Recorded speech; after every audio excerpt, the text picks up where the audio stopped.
A continuación, Niñez, Salud y Sociedad. Clasificación A. Apto para todo público.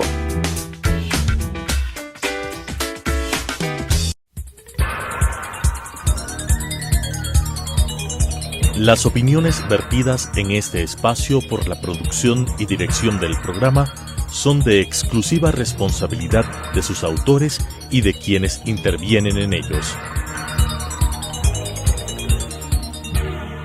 Telesucesos Canal 29 UHF presenta Niñez, Salud y Sociedad, un programa que trata sobre los cuidados iniciales, el crecimiento y el desarrollo de los niños.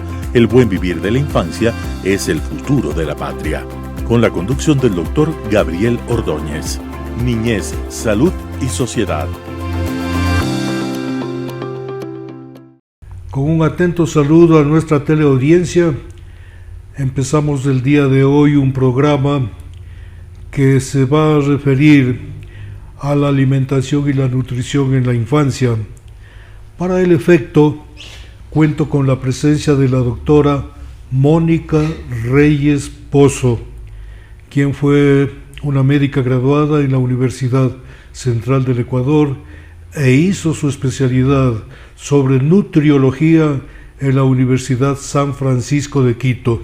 Actualmente sigue un curso en una universidad de Granada para obtener un diplomado en nutrigenética. Presta sus servicios en el Hospital Metropolitano de Quito. La alimentación en este tiempo tiene mucha actividad en las redes sociales. Escuchamos y leemos información de lo más variada en distintos medios de comunicación y no siempre se reciben los mejores consejos. Muchos son de dudosa procedencia y se habla incluso de alimentos milagrosos para muchas cosas. El propósito de este programa es el dar una información bien fundamentada para que los niños reciban el mejor de los tratamientos. Por eso es que el Ecuador también debería ser reconocido como un país de mundos superpuestos. Por un lado hay el grave problema de la desnutrición crónica, que ha pasado a ser incluso motivo de preocupación del gobierno nacional.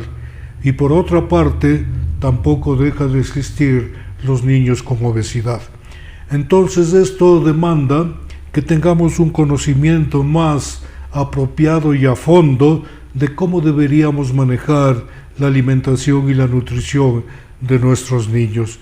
Y quiero empezar preguntándole a la doctora Mónica, ¿qué tipo de alimentos debe incluir un plan de alimentación saludable para los niños? Bueno, yo siempre considero que se debe dividir los alimentos en diferentes tipos, ¿no? Entonces hay los alimentos que yo llamo los constructores, ¿sí? Que ahí tenemos a los que son ricos en proteína. Entonces ahí tenemos, por ejemplo, la leche, el queso, los huevos.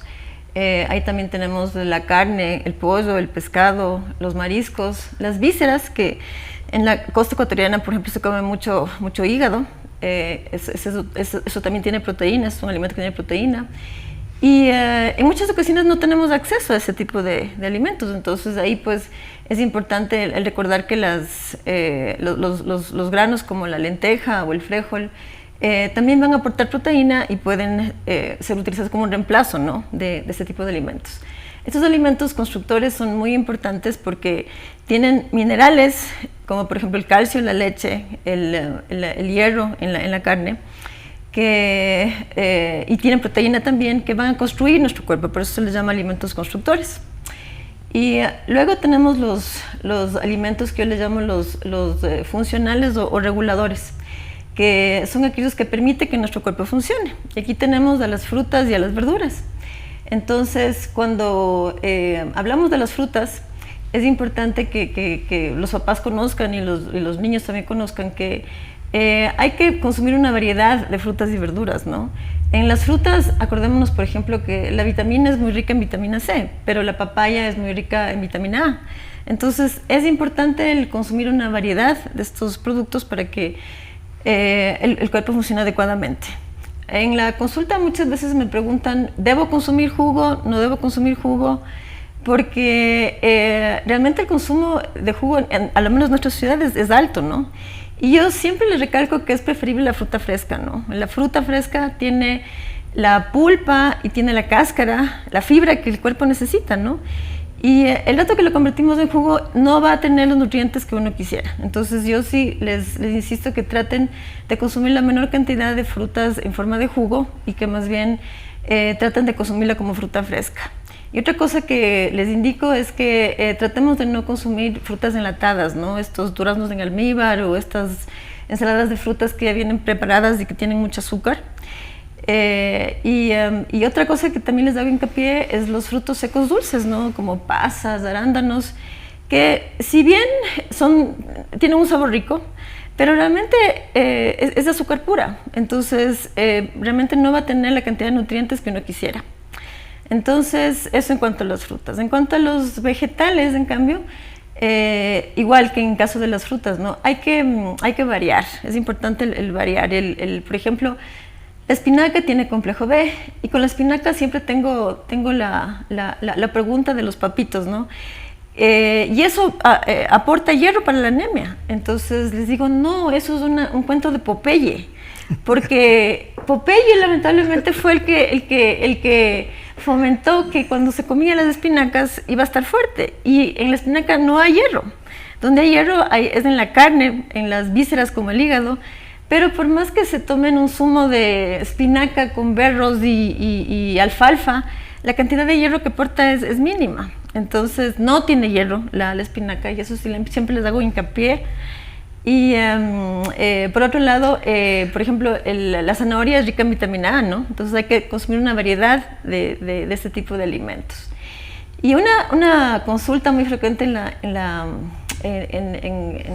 el consultorio es ¿cómo les hago comer? ¿Cómo mis hijos pueden comer vegetales? Porque muchas veces no les gustan mucho los vegetales. Entonces yo les suelo sugerir que pueden comer en forma de cremas. Se les licúa con papas, se les pone queso y ahí se elimina ese sabor especial que tiene la verdura, ¿no? Con mi hijo, ¿sí? Lo que hacía es gratinarles, ¿sí? Con mi Gustavito yo lo que hacía es hacerle brócoli gratinado, porque el brócoli cocinado a pocos niños les gusta. Entonces hacía yo recetas gratinadas, entonces el brócoli gratinado o la coliflor gratinada, y de esa manera comía mucho mejor. O si no, por ejemplo, esconderle en una tortilla de huevo, ¿no? Picadito ahí la zanahoria, la espinaca, el brócoli, y de esa manera a veces no se dan cuenta y lo consumen de una manera mucho más agradable. Y finalmente hemos hablado sobre los alimentos constructores, también sobre los alimentos reguladores, y finalmente tenemos los alimentos energéticos, ¿no? Que ahí están los panes, ahí están los cereales, los tubérculos, y aquí, por ejemplo, tenemos al arroz, al fideo, a la papa, a la yuca, al verde, que son alimentos que indudablemente debemos consumir y deben estar dentro de nuestra dieta.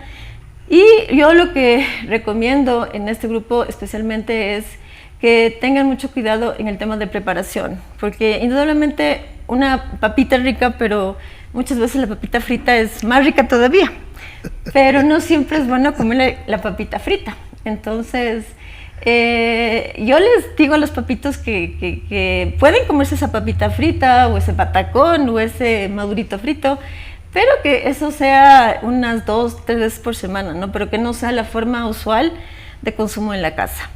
Y por último tenemos los alimentos que dan sabor, que ahí están la grasa, el azúcar, las especies, que van a aportar justamente ese sabor. Y pues como hablaremos despuesito, hay que tener un poco de cuidado con el tema del azúcar y de la grasa, ¿no?, que consumimos. Bueno, en este programa hemos insistido reiteradamente sobre el valor de la proteína y hemos insistido en la necesidad de mantener la alimentación con la leche materna durante los primeros 6 meses de vida de manera exclusiva, y de ahí en adelante se podrían utilizar algunos de los consejos que nos dará la doctora Mónica Reyes. También quiero hacerle una pregunta a propósito de una costumbre muy arraigada entre nosotros, y es empezar la alimentación complementaria con juguito de granadilla. Esto se utiliza muy largamente. ¿Qué opinión le merece? No, yo no estaría de acuerdo con eso. Sinceramente no estaría de acuerdo con eso. Yo pienso que podríamos empezar, al menos en nuestro medio, por ejemplo, tenemos la quinoa, que es un producto excelente, es un cereal excelente. Entonces, tratar de utilizar esos productos que son nuestros, ¿no? Y empezar con jugos, yo no lo haría porque como que los niños se acostumbran a ese sabor dulce. Y luego va a ser muy difícil que ellos acepten otros sabores. Entonces, yo sí no estaría de acuerdo con iniciar la alimentación con juguito de granadilla. A propósito de esto de utilizar unos alimentos y otros no, ¿cuáles serían los alimentos que tendrían una restricción cuyo consumo debería ser restringido en la edad pediátrica? Bueno, yo siempre les recomiendo a los padres que tengan cuidado con el consumo de los azúcares, ¿no? Lamentablemente, como comentaba hace un ratito, el consumo de jugos de nuestra sociedad es altísimo, y aparte de que el jugo ya tiene fructosa, que es el azúcar de la fruta, los papitos les añaden azúcar. Entonces, o el azúcar, o la panela, o el azúcar morena, o la miel, que a la postre da igual. No hay una diferencia sustancial desde el punto de vista nutritivo. Entonces, estos jugos que les añaden azúcar hay que tener mucho cuidado, porque si los vamos a endulzar hay que poner pequeñas cantidades.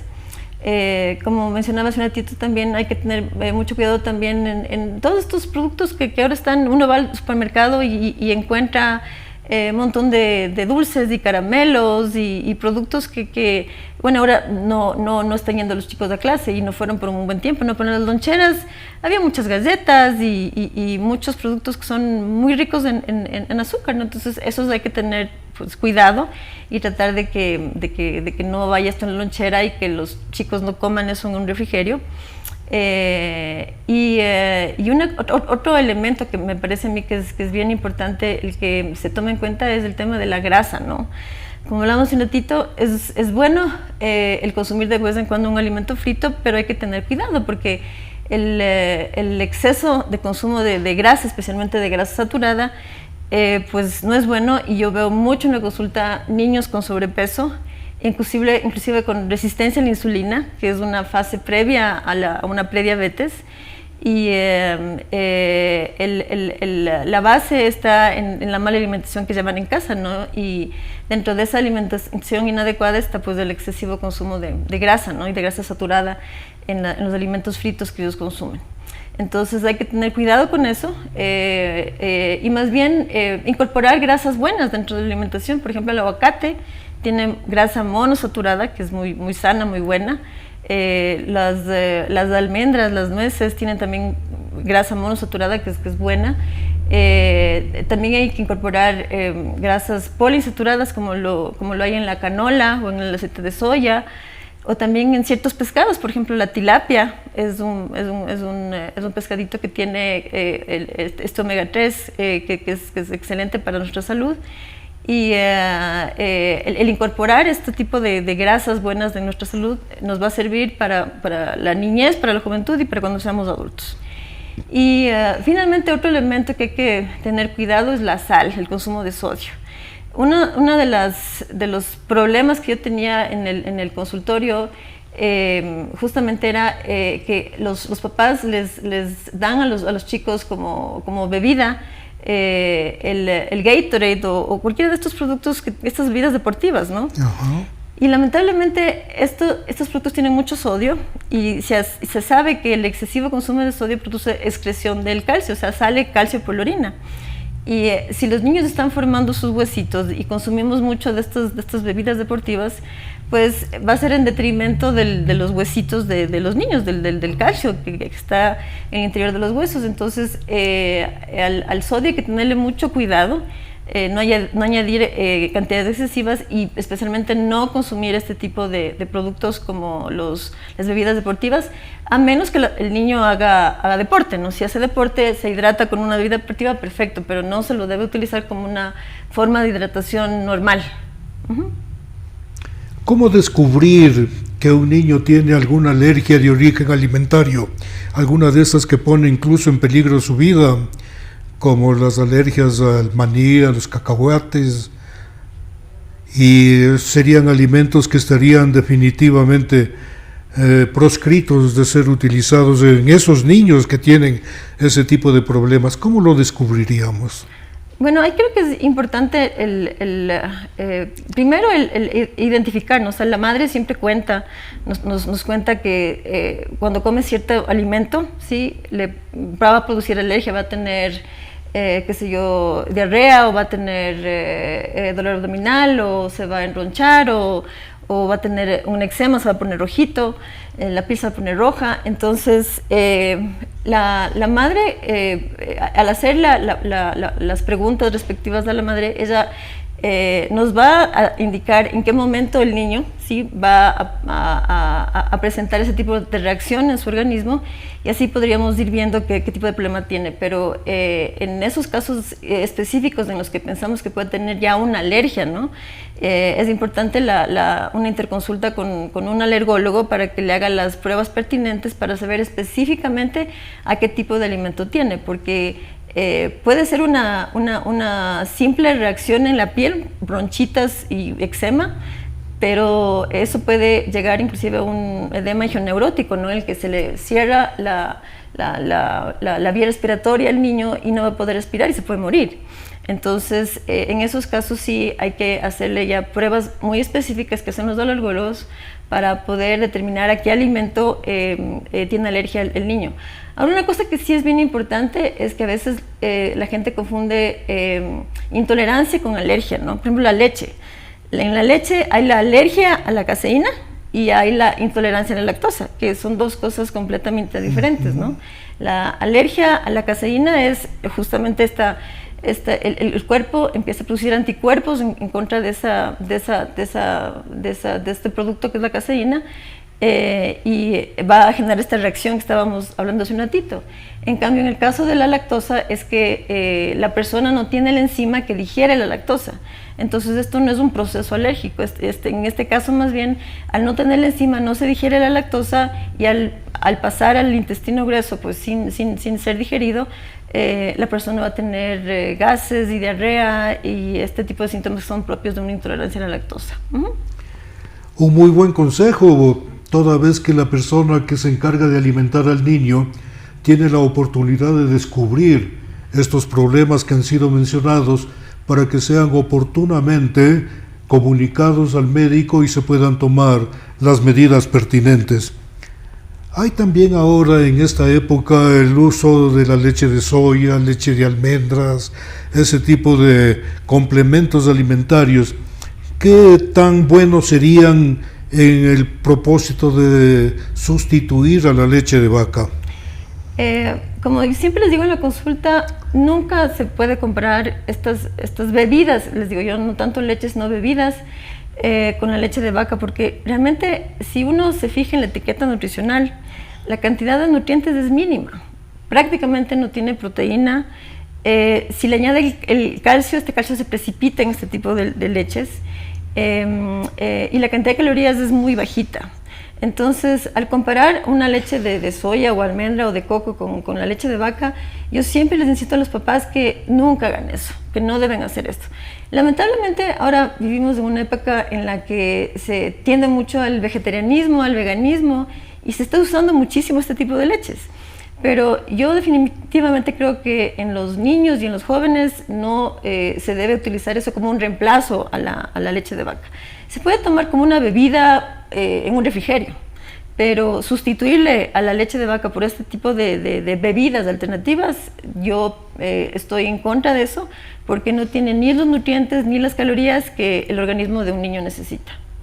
Yo quisiera añadir que el niño tiene un organismo que está en pleno crecimiento y desarrollo y por tal motivo requiere de una variedad de nutrientes que satisfagan las necesidades de crecimiento. Entonces, si es que estos productos no satisfacen esas necesidades, no deberían reemplazar a aquellos que son alimentos completos y que sirven para promover un adecuado crecimiento y desarrollo en la infancia. ¿Podríamos, doctora Mónica, dar un ejemplo de una dieta o un plan nutricional para los niños? Bueno, podría ser, por ejemplo, en la mañana puede ser un vasito de leche, y este vasito de leche le podemos licuar con frutilla, por ejemplo. Entonces, un batido de frutilla, eso con un pan y un huevito, por ejemplo. Entonces, sería la leche, la fruta, el carbohidrato, que es el pan, y el huevito, que es la proteína. A la media mañana podría ser una porción de fruta, por ejemplo, una media taza o una taza de piña, de acuerdo a la edad del niño, o papaya, o manzana, o durazno.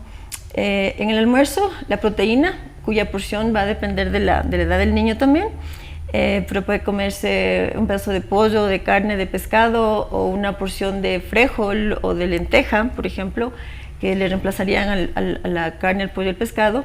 Los vegetales, que son indispensables en el almuerzo, y finalmente el carbohidrato, ¿no? El carbohidrato, que podría ser papa, la yuca, la quinoa, el verde, cualquier carbohidrato que va a aportar esa energía que el cuerpo necesita.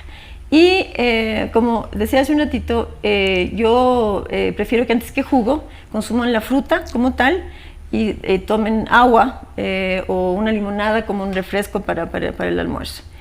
Y en la tarde podría ser unas galletas, por ejemplo, pues unas galletas con fibra. Y una cosa que yo siempre les sugiero a mis pacientes es que no tiene que ser, a veces uno asocia a los niños, quizá no les gustan mucho las galletas con fibra, o a los adultos tampoco les gustan mucho a veces las galletas con fibra, pero unas galletas que son bastante buenas son las galletas María, por ejemplo, las típicas galletitas de vainilla que vienen en paquetitos de 4. Lamentablemente el semáforo que existe en los productos que nosotros compramos no está bien hecho, y no todo lo que brilla es oro. Entonces, cuando a veces encontramos que es alto en azúcar, no siempre se ajusta o está de acuerdo a la etiqueta nutricional. Y eso pasa justamente con estas famosas galletas María. Las galletas María tienen 15 gramos de carbohidrato, que es lo que más o menos tiene una manzana, ¿sí? Entonces, no es que estamos dando un exceso de azúcar con un paquete de galletas María. Y son galletas que el niño lo va quizá a recibir de una mejor forma. Y este paquetito de 4 galletas le va a aportar ese carbohidrato que necesita en la tarde. Y finalmente en la noche, en la cena, recomendaría igualmente que sea su pedacito de proteína, su ensalada y su carbohidrato, tratando de que sea algo diferente de lo que consumió en la mañana. Otra opción podría ser, qué sé yo, una menestra de frijol con arrocito y vegetales, por ejemplo. Otra opción podría ser que se tome un vasito de jugo de mora, por ejemplo, con muy poco azúcar, como mencionaba, y un sanduchito de queso o de atún o de pollo, que eso también equivaldría y con un poco de lechuga y tomate, por ejemplo, y eso equivaldría a lo que el niño necesita para una cena. Hemos tenido ciertamente una reunión muy didáctica, y espero que estos consejos que nos ha dado la doctora Mónica sirva para que sus niños reciban el aporte alimentario que requieren y que esto sea satisfactorio tanto para el niño cuanto para ustedes. Hasta la próxima. Las opiniones vertidas en este espacio por la producción y dirección del programa son de exclusiva responsabilidad de sus autores y de quienes intervienen en ellos. Telesucesos Canal 29 UHF presentó Niñez, Salud y Sociedad, un programa que trata sobre los cuidados iniciales, el crecimiento y el desarrollo de los niños. El buen vivir de la infancia es el futuro de la patria. Con la conducción del doctor Gabriel Ordóñez. Niñez, Salud y Sociedad.